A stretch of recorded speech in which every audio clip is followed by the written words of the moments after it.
saying is I have more confidence in my opposition than I do in my ability to accomplish the mission. It's not a game unless you have an opponent. It's not a fight unless you have an enemy. And it ain't a fair fight unless he can win. So you should not be surprised when your opponent and your enemy throws a punch. That's what they showed up for. Right. But what happens when you get that punch? What happens? Does it break your will? Or does it make you Tom Brady mad and focused? How dare they hit me? Don't they know who I'm Tom Brady? Now I got to beat them. Go out here. You get that mad focus. I can't believe they can't. Just walk up here and hit me like they don't know who I am. Don't they know I'm the one? You see what I'm saying? But if you ain't got confidence, then that hit makes you remember the last time you got knocked out. You felt that sting, it's like, oh my God, I'm finna get knocked out again.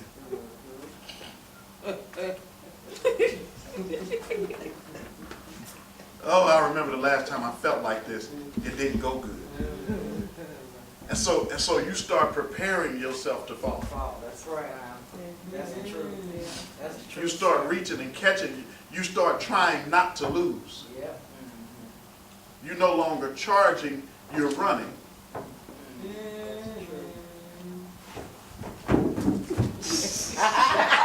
Fighting back with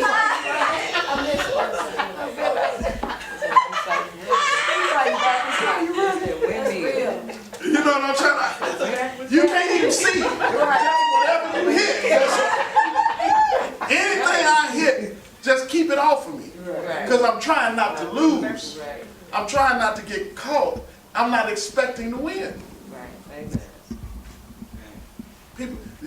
People say, men, y'all have egos and y'all are arrogant and all that stuff. I tell ladies sometimes, you need him to have that. That's the thing that makes him fight for you. That's right. It takes the ego to walk up to another grown man and say, I can beat you. Right. And not negotiate. Right. Look, can I just buy you a drink? You don't want the man, he's supposed to be fighting to defend your honor and just say, look, can we just, can we talk about this? Here's $5, man, just go get you something. You know what I'm saying? Even if he can't win, you want him to get in there and throw a punch. Right. You know what I'm saying? But it takes something in him. It takes something in him to make him throw the punch. We was at the football game yesterday. We won the football game yesterday. Yeah. All right. And so we were at the football game yesterday, and so you know how it is when you win it and the other team don't like it. When you win it, they want it to win too. But they frustrated because they're not winning. And so what they start doing is fighting each other. And then when fighting each other didn't go well, they decided they wanted to fight women in the stands. So they started arguing with the women in the stands. And there's a particular guy on our team that was on the opposite side of the field from where his wife was in the stands. And we saw arguing and stuff going on, but it was just, we don't know what they doing, we winning. And then all of a sudden he said, and looked, and then he just started walking across the field. And I'm like, what are you doing, man? Hold up. He said, dropped his helmet. Oh, that's my wife. We was like, hold on, we got it. He was like, no. He need to get out of my wife's face. Why is he in front of my wife? They need to be behind the 30. Do something. And he was wild. Said, we got it. We got people over there. It's okay. And he was just walking like Cyclops. Like, I'm going over there to destroy everything. And he's not really a big dude. And it was like their whole team was over there and he didn't care. Right. Because my wife was over there. Yeah. And he didn't go over there hoping he wasn't going to lose. Right. He went over there thinking everything wearing blue he was going to Get kill. out of my way. You understand what I'm saying? Yeah. So there's a difference. Wow. And you need that in you. That's called faith. Yeah. I believe I'm finna whoop you. Yeah. I believe I'm finna whoop you. Now, if you don't have that, you're probably gonna lose. Yeah. Amen. The chances are that you're gonna lose. So we want to talk about two things. We're gonna talk about your mission being possible, and your mission being complete. The reason why, Apostle, many times we don't have confidence, which gives us faith, which makes us move, is that we've never accomplished anything. My God. We've worked at advancing in spite of the fact that we haven't mastered anything. So it's like the person that went through grade school and they got advanced, but they really never learned the material. Right. And they really can't read, but they can do enough to get to the second grade. Yeah. And they really can't count. They can do enough to get to the third grade. And they really can't do long division, but they can get enough to get to the fourth grade. And then you're coming to an opposition that you can't handle because you didn't learn how to read in the second grade. And middle school is coming. My God. And in middle school, they actually expect you to know what you're talking about. Right. And then they say, read this, and you say, I don't really read that good. And they want to know, how did you get past the last 5 grades? Not being able to read pretty good. So now you're failing, and you don't know what to do because you didn't master second grade. Right. We do that in the spirit. Amen. Yeah. Amen. We just got saved last week. This week we came in, we pulling down strongholds. You know, we casting down every imagination and high thing that exalts itself against the knowledge of God. You know what I'm saying? And 2 months from now we're gonna be pastor. And then we're gonna be apostle. Chief apostle. Then we're gonna start covering pastors. And then comes a storm. Let me not talk about us. Let's talk about Saul. See, Saul was out there chasing donkeys. He had never been trained to be king. True. He didn't ever ask to be king. He was trying to find his daddy's donkeys. That was what he was doing. And he found himself in the middle of a nation crying out for a king while he was just trying to be a good son. You see what I'm saying? Oh, yeah. And so they took him because he looked kingly and made him a king. But he had never proven being a good son because he never got the donkeys. Wow. Wow. Wow. Contrast, David was anointed to be king and said, thank you, Mr. Prophet, and then went back to tending the sheep. You see the difference? Yep. Years later came Goliath. When the Goliath situation came, David was tending sheep and delivering lunch. But when the Goliath situation presented himself, David had confidence. Yes, he did. Why? Because while I was tending to my father's sheep, a bear came, Yeah. a lion came. I whooped bear. I whooped lion. Now I'm going to whoop you. Why? Because I have confidence. Yeah. Yeah. Faith makes you get up, grab rocks Yes, it does. and a slingshot and go fight a giant, Yeah. Amen. threatening him. I'm going to have your head and I have no sword. But confidence confidence gives you faith. The bear gave me confidence. I'm looking at you. I'm thinking about the bear. I'm looking at you. I'm thinking about the bear. You something like a bear. You 9 feet tall. The bear was 9 feet tall. God trained me to whoop giants. He sent bears in my life to train while I was out in the fields with nothing to lose but sheep. So I could learn to whoop giants and defend the nation. Wow. Wow. So I practiced with sheep, learning how to protect the nation. Wow. He had to send me something bigger than me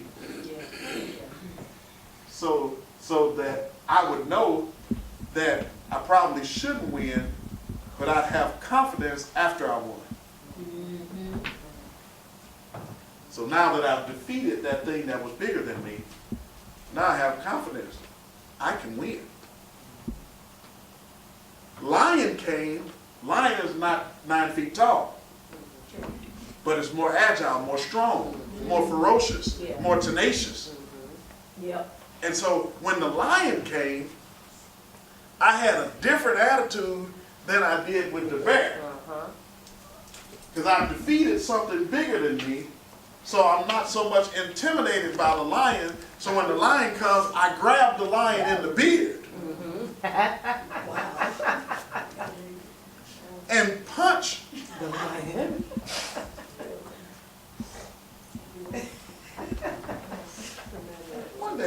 One day y'all gonna come to church and not act like stuff is normal. It just really disgusts me, y'all. That a boy, I didn't say a man, a boy. Come on. A boy saw a lion Yeah. and didn't run from the lion. Right. Come on. That's right. He figured he could protect the sheep from the lion. Right. So he didn't grab a brick and throw it. He grabbed the lion. How many lions are coming up in your life Oh my God. that you looking at the lion? Right. Just snap the lion in the beard and still on him. Right. You don't ever come around my sheep. Right. And the lion lose.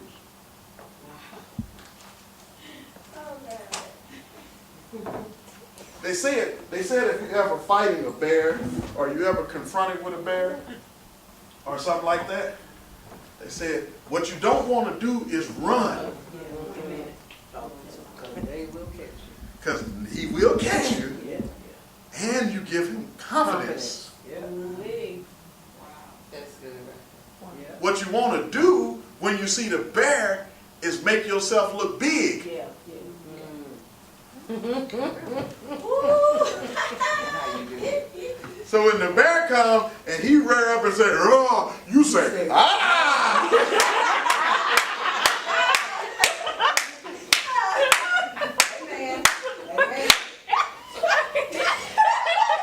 We'll see. We will see. That's what you do. See it. We do want to see it. When the bear comes, don't run from the bear. Amen. You, ah! Make loud noise. Ah! You get loud. Ah! If you blessed, you might confuse the bear. Right. And the bear might look at you like, maybe they are bigger than you. Right. See, the bear, Wow. you don't know what kind of confidence he has. Right. Amen. You don't know who he faced last. Amen. You don't know how his last fight went either. Amen. Yeah, true. So when the enemy comes, you gotta get big. That's right. Okay, well maybe you're not big enough. So then you got to magnify the Lord. Ah, Jesus!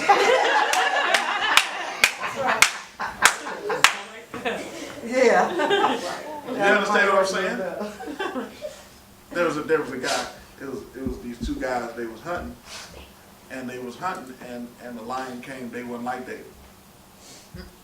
They wasn't like David when the lions came, and they said, "Look, there's a lion." I see him. He said, "Whatever you do, don't run." And he turned around and looked, and the guy was already running.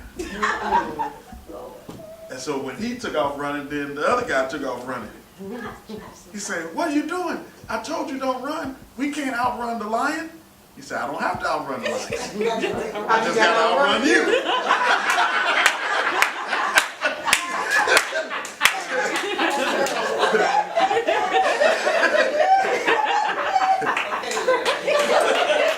I'm confident that I can outrun you. They're gonna get you before you get me. That lion was coming, and the guy was there, and the guy that was slow, he couldn't go. And so the other guy was running on, and the other guy that was slower, he was there. He said, "Oh Lord, oh Lord, oh Lord." And the lion was coming, and the lion got right on him. He said, "Lord, save this lion." And right when he said, "Lord, save this lion," the lion stopped right there at him and said, "Thank you for this food I'm about to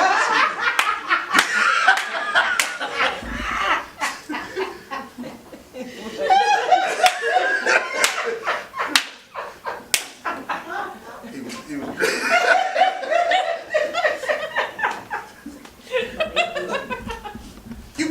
you gotta know that you need confidence in that situation.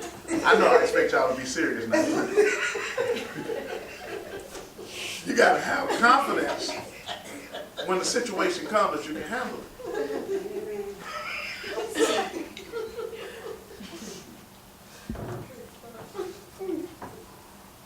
That comes from your experience. So some of the things that you're going through and that you've been through, that you've been complaining to God about, are really sparring partners in your life. They're trials and things that you had to overcome to build confidence for the next level of the battle. You can't just go from "I showed up" to being the heavyweight champ. Right. Not by faith or no other thing. Amen. You got to work through the process. Jesus had to work through the process. Amen. Amen. He grew and grew strong in wisdom and the knowledge of the Lord. Jesus did. And he waxed strong. You see what I'm saying? Yeah. And then his faith increased. And then he got baptized. And then he received the Holy Spirit. And then he got tempted. And then he started making disciples. And then he dealt with the disciples. And then he had issues with the disciples. And then people left him. And then he said, "Y'all gonna leave me." Yeah. And then he recovered. And then he moved forward. And he kept the mission in mind while he was going through individual situations. See, any one of those things could have thrown him off if he didn't keep the mission in mind. Amen. So first I have to know that the mission is possible. Amen. Yeah. I have to know that what it is that God has presented before me, he has not allowed anything to come upon me that I'm not able to bear. Amen. Now I got to know that. If I don't know that, I got to go back to go. Amen. If I don't already know that he has prepared a way for my escape, that he hasn't given me the ability to overcome whatever it is that's set before me, then I might as well quit and go back to the beginning and learn my ABCs again. All right. Sometimes you think that you're in a place that you're not in. Amen. And you have to and you wrestle a bear and the bear slap you. But how do you handle that? So I got knocked down, but what do I do now? Where do I go next? Or do I just say, oh, well, I knew I couldn't win? So you are in business and you're doing business things, or you're trying to build your own businesses and so forth, and then you hit an obstacle. It's supposed to be there. Yeah. It's supposed to be there. Success in business is overcoming the obstacles.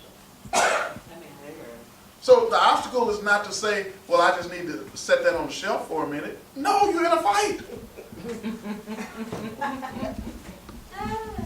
You know, y'all heard of Walmart? Yeah. Y'all heard of Sam's? That's their cousin, Yeah. right?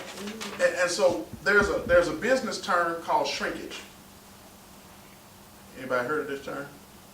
Shrinkage, ebonics for shrinkage is stealing.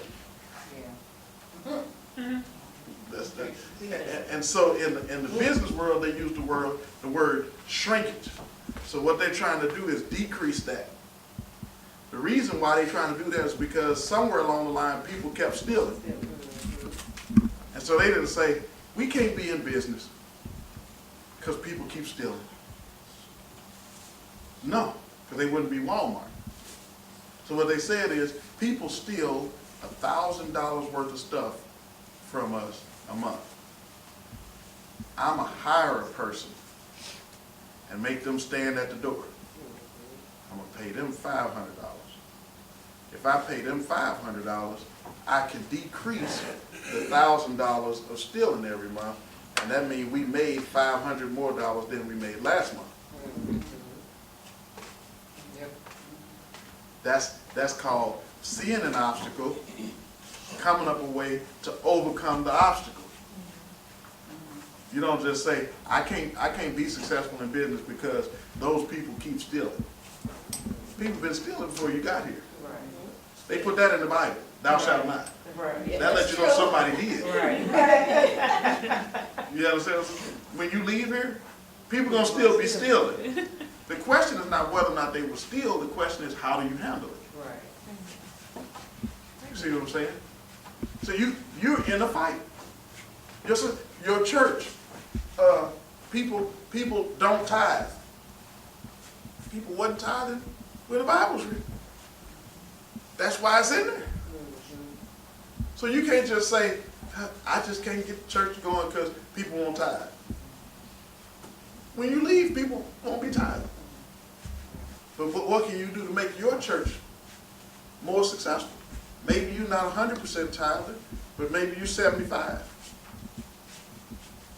You see what I'm saying? The 75 is better than 35 or 15. What can you do to get from 35 to 50? If you get to 50% tithing, that's better than 35. You see what I'm saying? Or you can just say, these people won't tithe. Maybe you need new people. Maybe you need more people. You got 10 people and only 35% tithe. That equals $3,500. Maybe I need 20 people. Still got 35% tithe, but now I'm at $7,000. So now instead of trying to get these people to stop, to do better, I just get more people and I still increase my number. That's overcoming the obstacle. The mission is to do what in my church? What's the mission? Yeah, I want to hear, tell me, what's the mission? In my example, hello? In my example I just gave, what was the mission? Are you sure? Or to give them to build the church. What am I trying to get? 100% Am I trying to get 100% tithing? More who? more commitment, more. Am I trying to get more commitment? Are you sure? I said you had 35% tithing. That equals 3,500. I said I get 20 people, still got 35%. Now I got 7,000. What am I trying to increase? My revenue, right? I'm trying to increase my revenue. So I can increase my revenue by getting more people to tithe, or I can get more people that tithe. The goal is to increase revenue. Is it possible to increase my revenue? Is it possible to make Danielle tithe? I can't make her tithe. That's called thieving. Now I'm stealing. Right? Give me this. No, the tithe is what she gives, right? All right? It only counts if she gives it. If I steal it, I didn't help her to tithe. You know what I'm saying? Hack into our bank account. She's gonna give me this. I see that direct deposit. That's not tithe. So my goal is to increase revenue.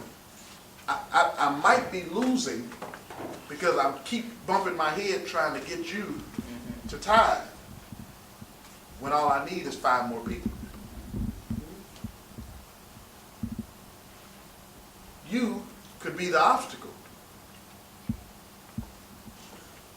So I keep wrestling with you rather than focusing on the mission. There's a mission that's possible. What's the mission that's possible? Increasing my revenue. What's mission impossible? Making her tithe. I can't preach good enough to make her tithe. I can't give her a gimmick that make her. I can't give everybody envelopes, say stand in the aisle and raise your hand. Because there's some people that will let you stand in the aisle and they'll sit there and look at you and say, I still ain't going. You understand what I'm saying? So I can't coerce you and trick you or trap you into doing something that you don't want to do. But I can increase my revenue. Maybe I sell chicken dinners and increase my revenue. Fountain Temple, y'all been there. Fountain Temple was built partially on watermelon sales and peanuts. Because everybody didn't give that much. And Fountain Temple, by the way, is paid off. It was a $300,000 church. Built from the ground. And it's paid off. In full. A few years ago, it was paid off. In full. They got the deed to it. They ain't got too many more members than what we got.